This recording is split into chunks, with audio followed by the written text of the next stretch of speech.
Bienvenue à la 11e capsule de la série sur les coniques. Celle-ci a comme but de voir comment on arrive à déterminer l'intersection de coniques. Alors, le premier exemple qu'on va voir, c'est comment on détermine l'équation d'une conique. J'ai pris un exemple de l'hyperbole, mais ça pourrait être n'importe quel autre des coniques qu'on a vu, avec une droite. C'est le cas le plus simple. C'est aussi celui qui va nous permettre de un peu plus généraliser. Le deuxième exemple va être un peu plus restreint. On ne peut pas faire n'importe quoi si on veut être capable de le résoudre avec les connaissances qu'on a. On va voir l'intersection de deux coniques entre elles, mais avec vraiment des restrictions plus sévères. Alors, le premier exemple qu'on a là, c'est donc soit l'hyperbole H, dont S2, qu'on voit ici, est un des sommets, et F2, un de ses foyers. Donc, tel qu'illustré ci-contre, on nous demande de calculer la longueur du segment de droite ST, qui est ici, sachant que les points A et B appartiennent au segment. Ce que ça va nous permettre, les points A et B, c'est de déterminer l'équation de la droite. On va d'abord déterminer l'équation de l'hyperbole, quoique l'ordre n'est pas important, l'équation de la droite, et on va pouvoir créer un système d'équations semi-linéaire. Donc, on a déjà vu un petit peu ça l'an dernier avec la parabole, donc la fonction quadratique qui pouvait rencontrer une droite. Cette fois-ci, on généralise un peu ça à n'importe quelle fonction du deuxième degré, fonction simple du deuxième degré. Alors, en premier lieu, on va déterminer l'équation de l'hyperbole avec ce qu'on a vu déjà. Alors, allons-y avec ça. On va identifier cette étape. Alors, l'équation est du type x carré sur a carré moins y carré sur b carré. Dans ce cas-ci, égale à moins 1 parce que l'ouverture c'est vers le haut et le bas. Ici, si on regarde comme il faut, on s'aperçoit que la valeur de b vaut une unité et la valeur de c vaut racine de 5. Alors, on a inscrit ça, où b égale à 1, c'est racine de 5. On a une relation entre nos trois paramètres qui est que le carré de la distance focale est égal à la somme des carrés des deux autres paramètres de l'hyperbole. Ce qui nous amène à ceci. Donc le carré de racine de 5 nous donne 5. A carré est une inconnue.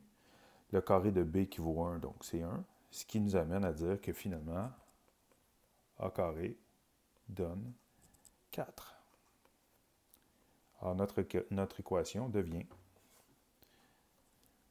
ainsi h pour hyperbole, x carré sur 4, moins y carré, on n'écrira pas sur 1, égal à moins 1. Voilà comme première étape. On va faire la même chose maintenant, mais cette fois-ci, on va déterminer l'équation de la droite. Donc ça, c'est des connaissances antérieures. À l'aide des deux points, on va déterminer la pente. Et en remplaçant par un des points, on va déterminer l'ordonnée à l'origine. Donc, si je l'écris sous forme fonctionnelle. Alors, j'ai écrit le modèle sous forme y égale mx plus d, puisque nos lettres A et B sont déjà occupées. M est la pente, qui est la variation des y divisée par la variation des x, c'est ce fameux rapport. La variation des y sera de 5 demi. Je peux aller l'illustrer, puis ça va aider à saisir. Donc, la variation des y ici, on la voit, elle est de 5 demi, alors que la variation des x est de 6 moins 19 quarts. 6, c'est 24 quarts, j'enlève 19 quarts, il me reste 5 quarts.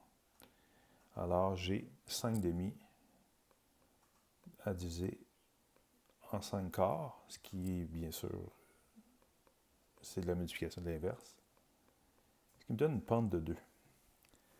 À ma droite d'équation, à date, j'ai y égale 2x plus d. Je substitue un des points.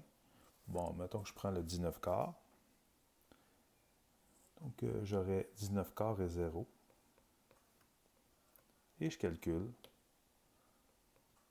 2 fois 19 quarts plus d. Je calcule le d. Le d va me donner moins 19 demi. Alors, mon équation de droite sera ceci, d pour droite, y égale 2x moins 19 demi.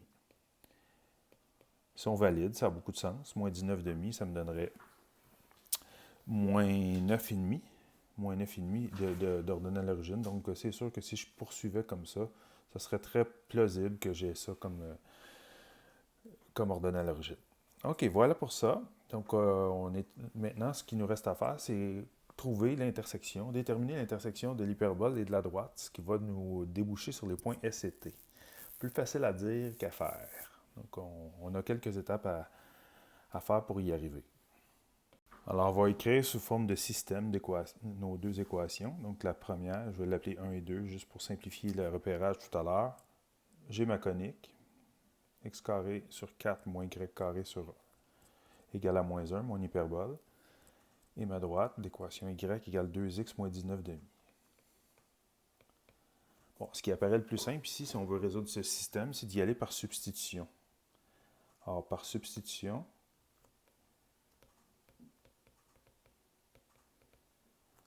l'équation 2 dans la première. Alors, j'obtiens x carré sur 4 moins y carré que je remplace par 2x moins 19,5. Ça sera au carré égal à moins 1. Bon, là, j'ai un binôme à élever au carré. On va obtenir x carré sur 4. Moins le carré du binôme, on se rappelle que c'est le carré du premier terme, le double produit des deux termes et le carré du dernier terme. Je vais tout laisser en parenthèse. Donc 4x2, le carré du premier terme, moins le double du produit de 2x et de 19,5, plus le carré de 19,5 qui me donnait le carré de 19, 361, carré de 2, ça donne 4, égal à moins 1. On voit déjà qu'on est capable de simplifier 2 et la demi, pour simplifier un petit peu. Donc voilà.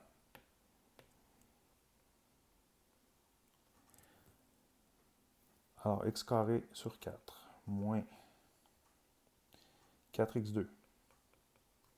Là, on va distribuer. On n'oublie pas qu'on soustraire un tout, c'est soustraire chaque partie du tout. Alors, je vais soustraire 4x2, c'est fait. Je soustrais moins 38x. Donc, je vais additionner 38x. Et je vais soustraire moins 361 quart.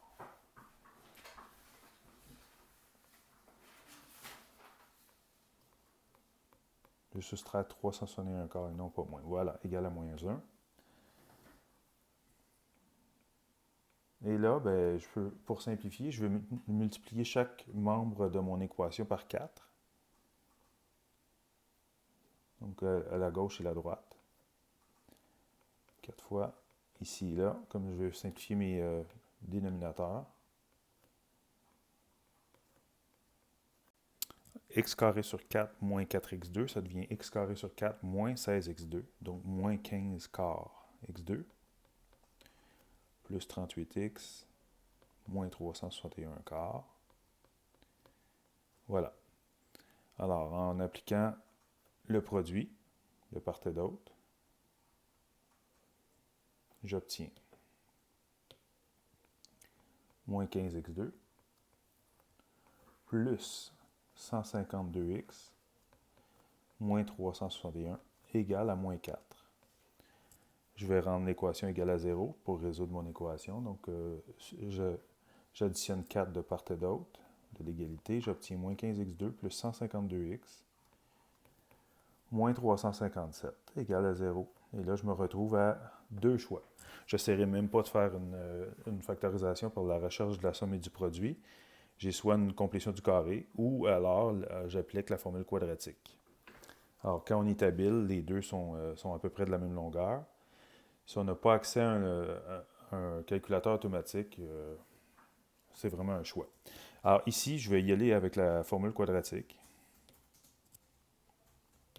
Alors, x égale à moins b plus ou moins racine carrée de b2 moins 4ac sur 2a. La formule la plus importante de la fin de votre secondaire. Voilà. Je substitue. moins 152 plus ou moins racine carrée de 152, moins 4 fois moins 15 fois moins 357. Il faut faire vraiment attention aux erreurs qui sont très fréquentes en utilisant la formule. Donc, il faut être critique. À la fin, il faut aller valider avec le graphique, voir si ça a du sens ce qu'on trouve. Alors, on obtient moins 152, plus ou moins, racine carrée. Donc, si on fait le calcul à l'intérieur, ça va nous donner le nombre 1000, racine de 1684 sur moins 30. 1684, ça se divise par 4. Alors, on voit qu'il se termine par les deux derniers chiffres, c'est 84. Puis quand les deux derniers chiffres d'un nombre naturel se divisent par 4, le nombre se divise par 4. Alors, on peut dire qu'on va diviser ça par 4. Ça va donner... Pourquoi je fais ça? Bon, je vous rappelle qu'on veut toujours écrire la racine carrée de la façon la plus simple possible. Alors, on veut sortir le plus grand carré parfait possible. Alors, 4, il reste 421. 421 est un nombre premier. On va le laisser comme ça, sur moins 30. Alors, je vous rappelle que la racine carrée d'un produit, c'est le produit des racines, ce qui va nous permettre de sortir le 4.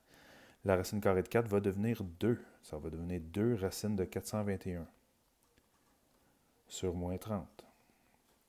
Et là, on va pouvoir simplifier davantage. On s'aperçoit que 152, 2 et 30 se divisent tous par 2. Fait que j'obtiens 76 plus ou moins racine carrée de 421 sur 15. Un joli nombre irrationnel. À vrai dire, pas un, mais deux nombres irrationnels. On va obtenir deux valeurs. Donc, la plus petite des deux, 76 moins racine carrée de 421 sur 15, soit environ 3,70. x2, de même façon, 76 plus racine carrée de 421 sur 15, soit environ 6,43. En validant par le graphique, on s'aperçoit que ça a du sens. Donc, x qui donnerait environ 3,70, ça serait l'abscisse du point S. Puis, 6,43 pour x2, ça me donnerait vraiment l'abscisse du point T. Il nous resterait à déterminer les ordonnées de chacun des points. Puis ensuite, on peut passer à la dernière étape, c'est-à-dire déterminer la distance entre S et T. Alors, par substitution, on va remplacer les valeurs, les abscisses x1 et x2 dans la plus simple des deux équations, qui serait vraisemblablement celle de la droite. Alors, on aurait y égale 5 tiers de x moins 15 demi. Alors, c'est sûr que dans le premier cas, je le remplacerai par 3,70. Ce qui me donnerait, en calculant, environ moins 2,1 comme première valeur. Fait que ça serait y1. Je fais la même chose avec y2. Donc ça serait y1, y2, 5 tiers de 6,43 environ, pour me donner une autre valeur approximative.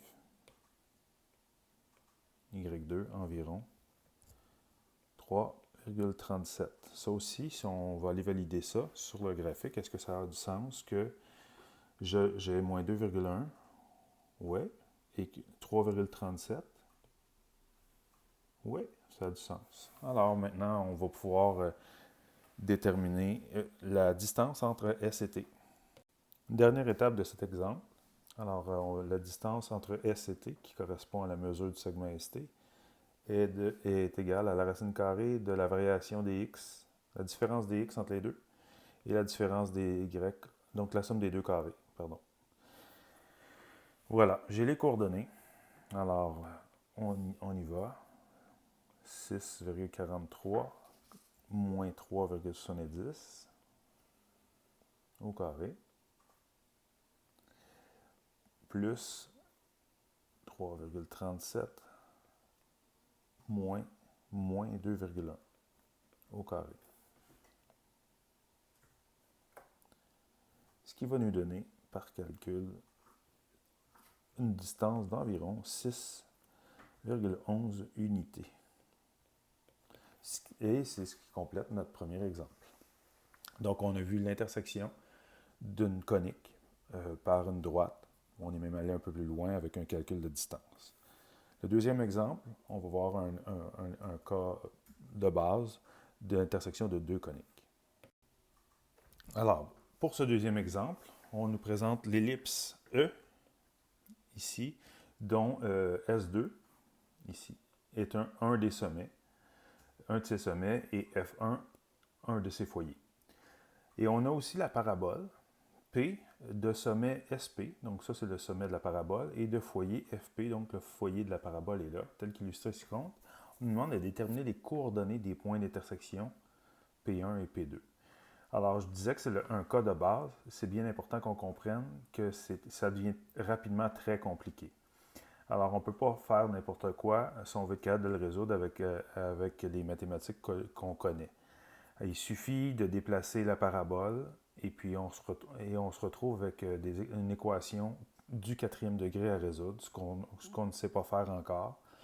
Et puis, même s'il n'y a quand même que deux points d'intersection. Aussi, on ne peut pas faire rencontrer n'importe quelle conique entre elles. Par exemple, une ellipse qui rencontre un cercle pourrait potentiellement avoir 4 points d'intersection. Bon, ça peut être possible de le résoudre, mais ça devient rapidement compliqué. C'est pour ça que cette année, on va se limiter quand même à des cas assez simples, un peu comme celui-là. Donc, après ça, on pourrait faire toutes sortes de choses. On aurait pu déterminer la dimension du segment P1, P2, puis un peu ce qu'on vient de faire au numéro précédent. Alors, première étape qu'on va faire, on va déterminer nos équations de nos deux coniques. Puis ensuite de ça, on va déterminer leur intersection. Alors, commençons avec l'équation de l'ellipse. Alors, on a comme équation générale de l'ellipse x carré sur a carré y carré sur b carré égale à 1. Dans notre cas, en observant, on s'aperçoit qu'on a le demi-grand axe qui est horizontal, donc c'est petit a qui vaut 4. On a la distance focale, on a moins c qui est à moins racine de 6, ce qui nous indique que la distance focale, elle est de racine de 6, une distance toujours positive. Et on a la relation entre les trois paramètres, donc demi-grand axe, demi-petit axe, horizontale, verticale, et la distance focale donnée par a carré égale b carré plus c carré, dans ce cas d'ellipse. Alors, on a a valant 4, donc a carré vaut 16, b carré c'est notre inconnu, et c vaut racine de 6, ce qui amène son carré à 6. Donc, le carré de b donnerait 10. Notre équation d'ellipse, ici, l'ellipse a une équation de x carré sur 16 plus y carré sur 10 égale à 1. Passons maintenant à l'équation de la parabole. Bon, la parabole est orientée vers la droite, ce qui va nous donner une équation du type y moins k au carré égale 4c x moins h.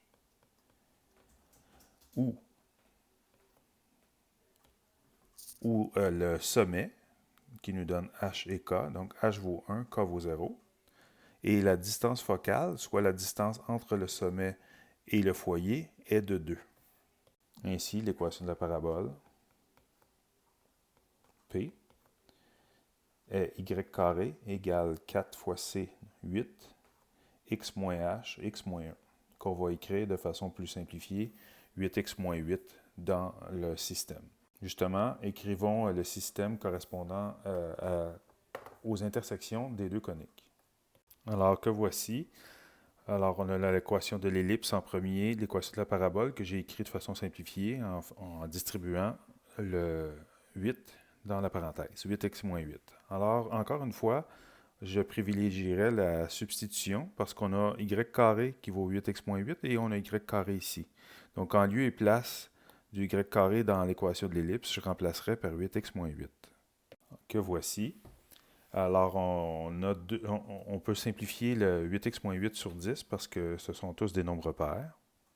On obtient x carré sur 16 plus 4x moins 4 sur 5 égale à 1. Alors là, on pourrait se débarrasser des deux dénominateurs en multipliant par le plus petit commun multiple de 16 et 5, c'est-à-dire 80, ce qui va rajouter.